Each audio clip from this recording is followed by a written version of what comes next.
요즘은 어떤 스마트폰이 인기가 있을까요? 애플의 아이폰, 삼성의 Z 플립, S20 같은 모델들이 인기가 많습니다. 이러한 스마트폰들이 인기가 많은 이유는 어떤 것이 있을까요? 최신 모델의 디자인도 잘 나왔고 100배 줌과 같은 새로운 기능도 탑재가 되었으며 또 고가의 제품이기 때문입니다. 그럼 조금 더 예전인 2000년대 초반에는 어떤 휴대폰이 인기가 있었을까요? 나이가 어린 분들은 잘 모를 수도 있겠지만 90년대 중후반에 출시된 모토로라의 스타텍이라는 휴대폰이 소위 간지템이었습니다. 특히 폴더를 열 때 딸깍거리는 특유의 소리가 포인트였습니다. 이 스타텍은 국내에서만 130만 대가 팔렸으며 마치 아이폰이 국내에 출시되었을 때와 같이 혁명적인 아이템이었습니다. 그럼 조금 더 예전으로 가서 7, 80년대에는 어떤 물건들이 핫했을까요? 믿기진 않으시겠지만 바로 휴대폰입니다.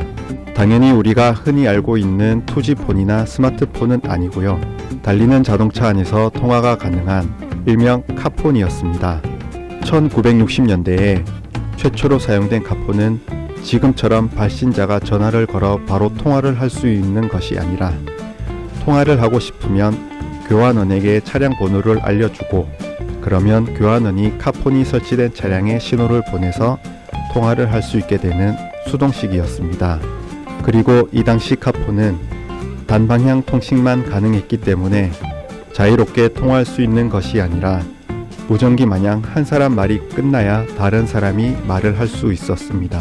도입 초기에는 20대 정도를 정부 강요의 차량에 설치한 것으로 알려져 있습니다. 여러 가지 이유야 있었겠지만 아마 보안 문제가 가장 크지 않았나 싶습니다. 추후 언론기관 등에서도 사용할 수 있게 되어 1966년 말에는 총 80대의 자동차에 설치하게 되었고 1976년에는 IMTS라고 하는 다이얼식 자동식 카폰이 등장, 1980년대 들어서는 셀룰러 카폰이 등장하면서 대중화되기 시작했습니다. 여러분, 소위 핫템 또는 간지템으로 등극되려면 어떤 것이 필요할까요? 바로 높은 가격입니다. 가격이 저렴해 누구나 가질 수 있다면 사람들의 이목이 집중되지는 않았을 것입니다. 그럼 이 당시 카폰의 가격은 도대체 얼마였을까요? 1980년대에는 설치비까지 하면 약 400만원 정도였습니다. 그 당시 포니의 가격이 300만원이 채 안 되었으니까 차에서 통화를 하기 위해 차 한 대 값을 지불해야 했던 것입니다. 더욱 놀라운 것은 1976년에 등장한 IMTS 방식의 카폰은 가격이 무려 1000만원에 달했습니다. 카폰의 가격이 엄청나기도 했었지만 가격이 1000만원까지 치솟은 이유는 남산 중계탑 5회선이 포화 상태여서 가입 자체가 되지 않았기 때문입니다. 이렇듯 워낙에 가격이 비쌌기에 카폰은 부의 상징, 힘의 상징으로 통했습니다. 그래서 카폰 자체에 있는 안테나만으로도 충분했음에도 불구하고 자동차 트렁크 윗부분에 안테나를 2개나 달고 다니는 허세스러운 현상이 나타나기도 했습니다. 그리고 호텔 같은 곳에서 일명 안테나 달린 차량이 대접을 받게 되자 정비 공장에 가서 안테나만 설치해서 다니는 오픈 광경이 연출되기도 했습니다. 여러분, 여기서 한 가지 재미있는 사실이 있습니다. 카폰을 가지고 우리나라에서 처음 이동통신 사업을 시작한 기업이 어디일까요? 그 기업은 바로 SK입니다. 1984년 구이동 광장전화국 한켠에 직원 32명과 함께 세판살이로 출발했습니다.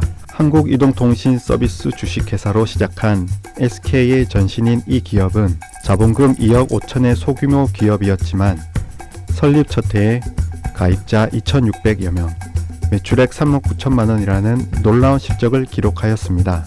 2018년 기준 이동통신회사 중 가입자를 가장 많이 보유하고 있습니다. 1988년까지 카폰은 성공한 남자의 상징, 부의 상징으로 마케팅하며 사업을 이어왔으나 국내에서 휴대폰 서비스가 시작되면서부터 1991년에는 휴대폰 가입자 수가 카폰 가입자 수를 넘어서 버렸고 결국 1990년도에 카폰 서비스가 종료되면서 카폰은 역사 속으로 사라지게 되었습니다. 그런데 재밌는 것은 2020년 현재 사람들은 다시 휴대폰을 통해 원격으로 자동차의 공조 장치를 제어하고 주차 위치 확인과 실시간 내차 위치 공유 등의 여러가지 기능을 이용하고 있다는 것입니다. 카폰 서비스가 종료된 지 20년이나 지난 지금 휴대폰과 자동차가 다시 만나게 된 것 아니겠습니까? 훗날 4차 산업을 지나 앞으로는 또 어떠한 미래 산업이 우리 앞에 펼쳐질지 기대가 됩니다. 시청해 주셔서 감사합니다.